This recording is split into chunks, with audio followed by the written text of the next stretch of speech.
திமுக காரங்க போஸ்ட் மட்டும்தான், வேற எங்கேயும் மக்கள் அவங்க எங்கேயும் ஊருக்குள்ளேயே விடுறது. ஒரு போஸ்ட் ஒட்டியிருந்தாங்க தொண்டாமுத்தூர் தொகுதிக்கு வெளியே பார்த்தேன்.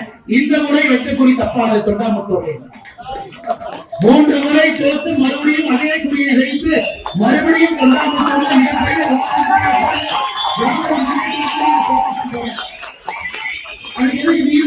செலவு பண்ணி ஒட்டவர்களுக்கு செலவு பண்ணிட்டு வேலை பண்ணிட்டு இருக்கிறேன். இன்னைக்கு திராவிட முன்னேற்ற கழகத்தை பொறுத்தவரை நாங்க தாய்மார்களுடைய வங்கி கணக்குக்கு 5000 ரூபாய் போட்டோம், 5000 ரூபாய் போட்டோம்.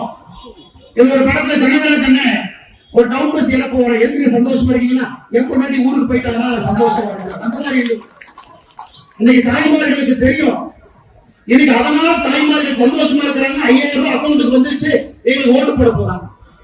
எந்த தாய்மார்களும் சந்தோஷமா இல்ல. அவங்களுக்கு வர வேண்டிய பணம் வங்கி கணக்குக்கு வந்திருக்கு, அவ்வளவுதான். உங்க பணம் உங்க வங்கி கணக்குக்கு வந்திருக்கு.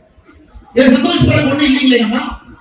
28 மாதம் பணம் கொடுக்காம 28 மாதம் பணம் கொடுக்காம சட்டமன்றத்தில் நம்முடைய சட்டமன்ற உறுப்பினர்கள் எல்லாம் சண்டை போட்டு 29வது மாசத்துல 1000 ரூபாய் கொடுத்து இன்னைக்கு 32 மாசத்துக்கு 32,000 ரூபாய், பொங்கலுக்கு 5000. மொத்தமா திராவிட முன்னேற்ற கழகம் இந்த ஆட்சியில உங்களுக்கு 5 ஆண்டுகள்ல கொடுத்த பணம் என்பது 37,000. 1825 நாள் நம்ம கணக்கு போட்டு பார்த்தா ஒரு நாளைக்கு 20 ரூபாய் கொடுத்துருக்காங்க. ஒரு நாளைக்கு 20 ரூபாய் உங்களுடைய வங்கி கணக்கு கொடுத்துருக்காங்க. ஒரு நாளைக்கு 20 ரூபாய். எதுக்கு திமுக கொக்கரிச்சுட்டு இருக்காங்க எனக்கு தெரியல.